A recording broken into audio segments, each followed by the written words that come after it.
Parada Médica Central, el sector más importante de nuestro programa.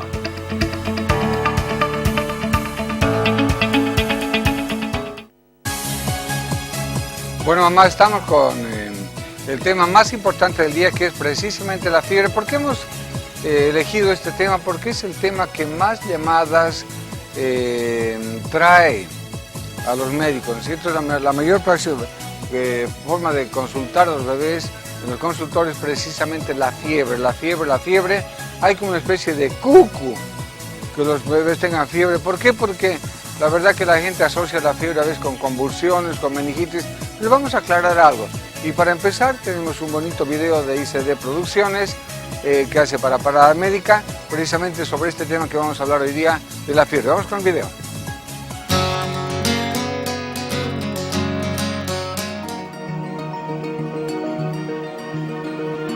La fiebre ha sido y es considerada como algo alarmante y por ello es la causa más frecuente de llamadas a los médicos por parte de los responsables del cuidado de los bebés y niños. Se debe aclarar, sin embargo, que la fiebre no es una enfermedad, sino un signo que suele acompañar a alguna agresión que sufre un organismo. La fiebre es entonces un signo de alarma que indica que ese cuerpo ha sido agredido por algún factor bacteriano, viral o químico. Y al igual que usted hierve el agua para esterilizarla, el cuerpo sube su temperatura en un intento de eliminar los agentes agresores, sensibles al calor. Es evidente que este recurso precario de la defensa natural resulta inefectivo en la mayor parte de los casos. La fiebre se acompaña de sensaciones desagradables de calor, aumento de frecuencia cardíaca y respiratoria, transpiración, deshidratación, decaimiento, falta de apetito, dolor de cabeza y cuerpo. Lo correcto por parte del médico es intentar localizar el punto de origen y darle de esa forma un tratamiento específico. Muchas veces el aumento de temperatura dura 1 o 2 días y pasa cuando el cuerpo logra vencer la causa de la misma. Otras veces, la fiebre antecede la aparición de una enfermedad infecciosa como la rubiola, sarampión, varicela, y otras veces dura más tiempo sin que exista un foco aparente, como sucede en la infección urinaria. En este programa, el doctor Parada nos explicará algunos puntos claves sobre la fiebre en nuestros hijos. Adelante, doctor.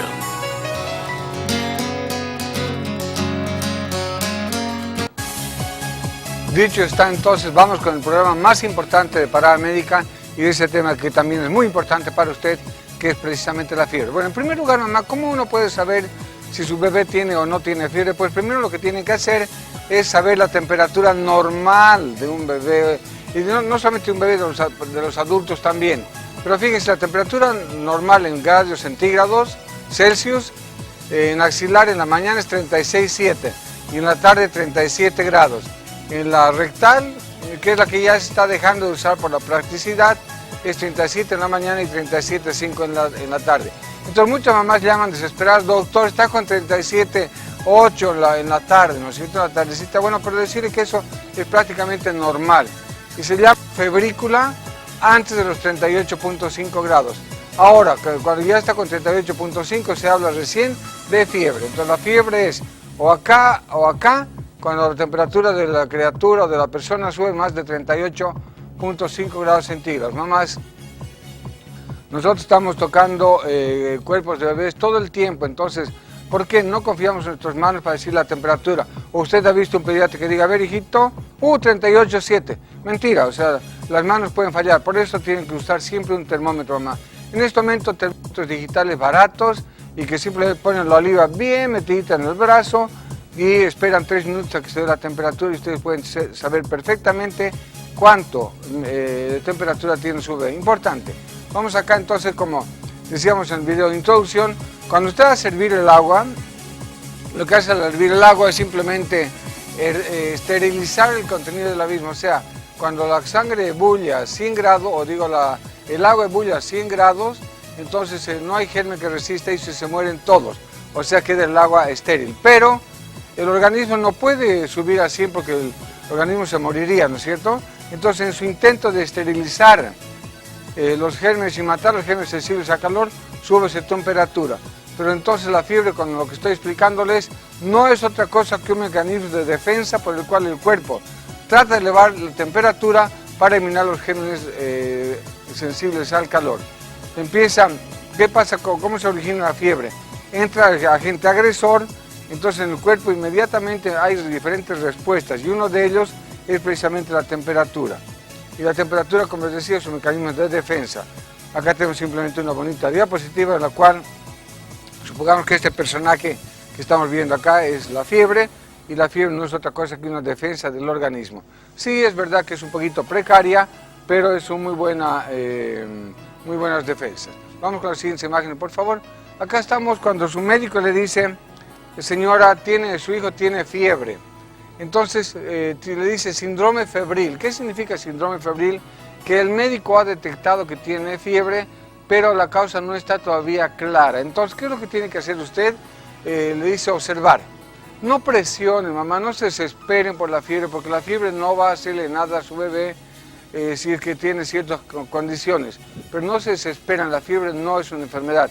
Entonces, su médico le dice, señora, tiene que esperar 3 días para ver qué es lo que está incubando su bebé, tenga paciencia. Observen, por ejemplo, el orín. ¿Quieren observar el orín? El color y el olor. De las deposiciones, color, olor y consistencia. También fíjense la piel, si hay sarpullidos, si hay granos, si hay manchas, porque todo esto puede ser antecedido por la fiebre. Entonces, tengan paciencia, no se esperen tanto por la fiebre. Ahora, si está con un síndrome febril, lo mínimo que tiene que hacer es durante la observación cuidar mucho la dieta. La dieta tiene que ser lo más sana posible. Dar los líquidos incluso abundantes y cocidos. No le den sodas, no le den gaseosas, no le den juguitos con colorantes, nada. Y cualquier cambio que haya, comunicar a su médico todo cambio. Ahora vamos a ver un poquito las asociaciones. Cuando tiene fiebre, su hijo tiene, por ejemplo, simplemente febrícula, le duele un poco la cabeza, está resfriado, decaído. Observen, mamá, esto no significa que tiene que llevarlo ni consultar al médico inmediatamente ni llevarlo al servicio de urgencias. Espere un poquito porque muchas veces, supongamos que esta niña comió una salchicha que estaba contaminada, pero no estaba con mucha contaminación, bueno, le puede dar fiebre, su cuerpo se defiende y a las 24 horas pasó la fiebre, entonces no pasa absolutamente nada. Acá vemos una imagen, por ejemplo, que ya la cara del niñito está demostrando que el problema es muy grave. Este chiquito estaba con vómitos, con diarrea, entonces ya, si la fiebre se asocia con vómitos y diarrea, pues lo primero que hay que pensar que es una gastroenteritis infecciosa. Si ustedes empiezan a ver que los colores de los ojos, los ojitos empiezan a cambiar, se van amarillando y hay fiebre y vómitos, pues piense que necesariamente que esto se trata de una hepatitis. Ahora, hay cuadros que no se ven, o sea que la niña puede tener fiebre, mucho más frecuente en las mujeres por si acaso, pero fiebre, está pálida, decaída, ha perdido el apetito, no crece bien porque a veces son infecciones crónicas, entonces habría que pensar en una infección del tracto urinario. Entonces estamos viendo las asociaciones de la fiebre con diferentes enfermedades. Muy bien, acá tenemos entonces, si hay fiebre y hay un sarpullido, fíjense este rash que hay ahí, entonces lo primero que tienen que pensar que puede ser una enfermedad viral. Muchas enfermedades virales, pero por ejemplo acá están viendo lo que es una rubeola. Si hay fiebre y aparece este tipo de sarpullido en su cuerpo, pues el médico le va a confirmar de qué tipo de enfermedad infecciosa se trata. Acá tenemos, por ejemplo, una persona que su piel adquiere un color verde, o sea, medio verde, su lengua totalmente blanca, le duele el estómago, tiene fiebre elevadísima, la mitad se estreña y la mitad les da diarrea. Entonces, si hay fiebre con esas características, lo que tienen que pensar necesariamente es una fiebre tifoidea. Ustedes saben, se habla muchísimo de este tema, que son, por ejemplo, cuando hay chikungunya, cuando hay dengue, cuando hay zika, entonces también es picado por el mosquito y también aparece un rash, pero hay fiebre, sarpullido, dolores musculares y articulares, hay dolor retroauricular, dolor de las articulaciones, dolor de la cabeza. Entonces, si uno vive en un lugar donde hay mucho dengue, por ejemplo, o chikungunya, pues el médico también tiene que pensar y confirmar de que se trata de ese problema. Acá estamos hablando ahora de la fiebre reumática. Mamá, La fiebre reumática, pongan atención a este punto, es una enfermedad autoinmune en la cual primero hay la bacteria de la garganta. Entonces el chiquito está con fiebre, el médico ve la garganta y ve placas de pus, tiene un olor especial y después aparece que le duelen las articulaciones. Las alteraciones de la fiebre reumática en las articulaciones, mamá, son en grandes articulaciones, hombro, rodillas, codos, tobillos. Y es una enfermedad que lame las articulaciones, es decir, se inflama la rodilla, por ejemplo, en este caso, pero eso pasa y no deja ninguna secuela. El problema es el corazón. Por eso la fiebre reumática se dice que la fiebre reumática lame las articulaciones y muerde el corazón. Es decir, las articulaciones se inflaman, duelen, pero pasa y no deja ninguna secuela. La secuela que puede dejar la fiebre reumática es el corazón, lastima las válvulas y puede llegar a la insuficiencia cardíaca a la larga. Luego tenemos también que hay otras alteraciones del sistema nervioso central. Pero quiero comentarles, mamá, que la fiebre reumática no es una enfermedad en la cual la persona amanezca con dolores articulares en la mañana, que sea de origen, o sea, que sea de duración crónica. No, la fiebre reumática es una enfermedad aguda que duele las articulaciones, pasa primero el hombro, después la cadera, después el tobillo, después la rodilla y no deja ninguna secuela. Entonces no hay que confundir con las artritis. Mucha gente dice, le duele las articulaciones, debe ser fiebre reumática. Tiene bastantes características como para identificarle inmediatamente la fiebre reumática. Entonces no todo dolor de los niños en su crecimiento especialmente son por fiebre reumática. Pero si la fiebre se asocia a un niño que está con dificultad para respirar, se le hunden las partes blandas entre sus costillas, usted viene que está así, pues si la fiebre está con un problema de respiración puede tratarse perfectamente de una neumonía, de una bronconeumonía y debe consultar inmediatamente a su médico porque es una de las causas más importantes de muerte en nuestro país, en los países subdesarrollados, es precisamente la neumonía y la bronconeumonía. Por si acaso se dicen las dos cosas, bronconeumonía o bronconeumonía, neumonía o neumonía. Ahora, ¿qué diferencia hay entre una y la otra? Simplemente la extensión del cuadro. Una neumonía es ya una persona adulta, una persona con mejores defensas. Entonces, por ejemplo, neumonía del lóbulo superior derecho, por ejemplo. Pero en los chiquitos, en los desnutridos, en las personas mayores, esta neumonía se difunde más rápidamente, es mucho más dañina y toma pulmones, pulmón derecho, pulmón izquierdo. En este caso se llama de bronconeumonía. Entonces la diferencia solamente es de localización.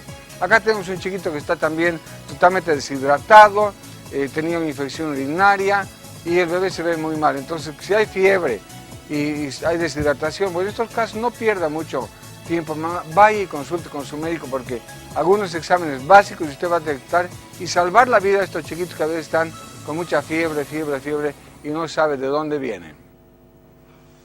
Ahora, ¿qué hacer ante la fiebre, mamá? Hay que saber qué hacer. Acá en primer lugar lo que hay que hacer es desabrigar al enfermo, o sea, si el niño se siente caliente o la niña se siente caliente, desabrigarla. ¿Por qué desabrigarla? Porque la fiebre, si algo causa y molesta son el sentimiento de cansancio, de fatiga, de calor, de poco apetito, etc. Entonces, lo primero que hay que hacer es desabrigar al enfermo. Segundo paso, puede colocarle pañitos fríos en la cabeza, en el cuello y como un calzón. Entonces son sitios donde hay vasos sanguíneos muy abundantes y al enfriar los vasos sanguíneos abundantes se enfría el resto del cuerpo. Igual, recuerden entonces para bajar la temperatura usar un turbante, una chalina, una bufanda y un calzón, porque también acá en la región inguinal hay lugares que pasan y ayudan al paciente. Acá tenemos otra imagen que se usaba hace mucho tiempo y con mucha frecuencia, meter a los niños en la tina con agua tibia e ir enfriándola poco a poco. La verdad, mamá, que esto ya como que pasó un poquito a la historia y es poco práctico. Ya las casas, casi ninguna casa tiene tinas de baño como se destilaba antes, entonces son simplemente duchas, más práctico, más limpio. Entonces puede hacerlo si algún día quiere estar desesperada porque tiene mucha fiebre, en agua tibia y le va bajando poquito a poquito la temperatura. Eso sí enfría, es un mecanismo, no les digo que no sirve, pero es pues muy costoso por el agua, por todo. Ahora vamos a otro importante método que hay que hacer, todavía no. Vamos al anterior, por favor, acá estamos. Acá tenemos administrar antitérmicos, medicamentos, y los que se usan habitualmente, el paracetamol es el más inocuo, podríamos decir. Acá hago una llamadita importantísima. Papás, mamás, abuelitas, no den ibuprofeno si es que ustedes están dudando de cuál es el origen de la fiebre. Si es una fiebre y, por ejemplo, ese niño está con estómago vacío porque no quiere comer o está incubando una gastritis o una diarrea, le dan ibuprofeno, va a empeorar todo. Y no solamente si está incubando una gastritis. Un niño que tome ibuprofeno con el estómago vacío puede que por el ibuprofeno mismo vomite, entonces va a confundir a su médico. No empiece con ibuprofeno ni diclofenaco cuando su niño tenga fiebre de entrada. En este caso indicamos el paracetamol, que no deforma la enfermedad. El terapirol también y es más fuerte, pero no ibuprofeno ni diclofenaco. Importante ese detalle. Muy bien, vamos con las siguientes imágenes. Vamos, cambiemos por favor. Estudio y ahora sí. Entonces, algo que sí hay que tener en cuenta cuando hay fiebre es el cucu de los papás, que ese niño convulsione. Entonces, vamos a ver algunos datos importantes. En primer lugar, 15% de los niños normales convulsionan. O sea, 85% no les va a pasar absolutamente nada, por más de que los chicos tengan 40 de temperatura. Pero solo desde el tercer mes y hasta los 3, acá me equivoqué, es a los 3 años y el sexto mes. Entonces, si su niño convulsiona antes del sexto mes y después de los 3 años, ya no es convulsión febril, hay que pensar que es un problema nervioso, una epilepsia, una meningitis, cualquier cosa. El 15% convulsionan de los chicos normales y desde el tercer mes hasta los 3 años, sexto mes hasta los 3 años. Ahora vamos a ver cuándo convulsionan los niños, cuando viene la subida brusca de la temperatura y el primer día, y esto, como decía, tiene corta duración, no suele repetirse durante el mismo episodio. Y mamá, normalmente es el primer día, con la primera subida de temperatura, que convulsiona. Si la guagua ya está con 39, 39,5, el segundo día es muy difícil que convulsione, porque lo característico de la fiebre, de la convulsión febril, es de que sea en la primera subida de la temperatura. Lo más importante, no deja secuelas y no produce meningitis. Bueno, no deja secuelas, mamá, es que estas convulsiones febriles no le van a dañar a su bebé, no van a dejar ningún daño neurológico. Y otra cosa que no produce meningitis, el que le dice, doctor, está con fiebre y le puede dar meningitis. Señora, la meningitis es otra enfermedad que le vamos a comentar también, así groseramente, pero la fiebre no produce meningitis. La meningitis es una enfermedad que infecta el sistema nervioso central y produce convulsiones, vómitos, pérdidas de conciencia y deja secuelas muy graves, pero no la convulsión febril. Y no es lo mismo, y no piensen que porque le da fiebre le va a dar meningitis. Ahora les voy a comentar algo importantísimo también, que el ver cuando un niño está convulsionando, mamá, no es chiste. Yo tenía uno de mis niños que convulsionaba con fiebre y en un viaje precisamente de La Paz hasta Santa Cruz le dio fiebre y él convulsionaba. Yo confieso que como padre, a pesar de que sabía que no dejan secuelas, que tienen corta duración, lloraba ante la impotencia de no poder hacer nada con mi niño que estaba convulsionando. Por tanto, el ver convulsionar a un niño, ver que tiene un aspecto que se está muriendo, es impresionante. Pero siempre pidan el asesoramiento de sus pediatras en estos casos. Se puede prevenir.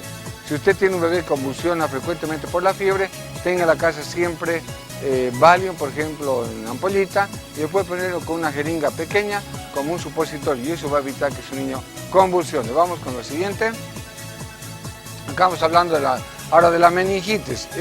La meningitis viene con convulsiones, viene con vómitos, pero los vómitos de la meningitis son en chorros. Estamos haciendo una diferencia de por qué los chiquitos convulsionan, una vez por convulsión febril y otra por meningitis. Entonces el cuerpo se contrae, los ojos se blanquean, el niño tiene vómitos en chorro, vomita 1 o 2 metros lejos, tiene pérdida de la conciencia. Ustedes están viendo, este chiquito no está consciente, está como que mirando a un lado y desviación de los ojos a un lado. También se da la meningitis. La meningitis tiene que ser inmediatamente vista por un médico y con una punción lumbar se hace perfectamente el diagnóstico si es meningitis o no. Ahora, porque de no curar las meningitis, pues deja secuelas muy graves, como parálisis cerebral, con retardo mental, con retardo motor, con ceguera, con sordera, etc. Pero, mamá, está a su alcance ahora vacunar a los niños con la pentavalente, que incluye la vitamina contra el virus de la influencia, que era en un tiempo el mayor responsable de las meningitis en los niños. Ahora ya puede evitar eso, entonces vacuna a sus bebés, mamá, porque con esta vacuna del Haemophilus influenza Se ha disminuido casi a cero las meningitis por este germen que era tan dañino y dejaba secuelas muy graves de sordera y falta de inteligencia. Muy bien, vamos con la última. Tenemos El pediatra en casa, que son un libro, 2 tomos que están escritos por el doctor Parada con la colaboración del doctor Jiménez, y tenemos el primer tomo 1, el tomo 2 y nuestros pequeños libritos que están en la farmacia Farmacor, nuestro primer bebé. Los invitamos a leerlos, comprarlos, porque son los que vale la pena tenerlos en la casita. Muy bien, nos vamos a un pequeño corte y enseguida volvemos con más de Parada Médica. Espere que ya viene el momento de las consultas.